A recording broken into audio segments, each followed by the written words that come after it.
ప్రముఖ నటి సమంత రెండో పెళ్లి చేసుకుని తిరిగి వార్తల్లోకెక్కారు. నాగ చైతన్యతో విడాకుల తర్వాత కొత్త జీవితంలోకి అడుగుపెట్టారు.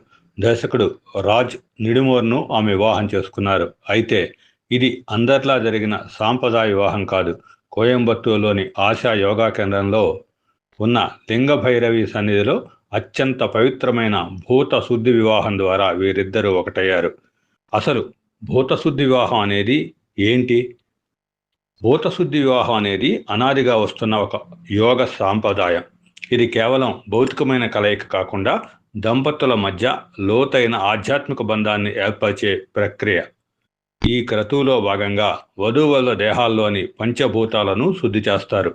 ఇలా చేయటం వల్ల వారి ఆలోచనలు, భావోద్వేగాలను అతీతమైన శక్తివంతమైన బంధం ఏర్పడుతుందని నమ్ముతారు. ఈ పవిత్ర వివాహ ప్రక్రియ ద్వారా దంపతుల దాంపత్య జీవితం సామరస్యంగా, శ్రేయస్సుతో సాగుతుందని, దేవి అనుగ్రహం ఎల్లప్పుడూ ఉంటుందని ఈశా ఫౌండేషన్ వర్గాలు వివరించాయి. దేవి కృపతో వారి జీవితం ఆనందమయంగా సాగాలని ఈశా ఫౌండేషన్ ఆకాంక్షించింది.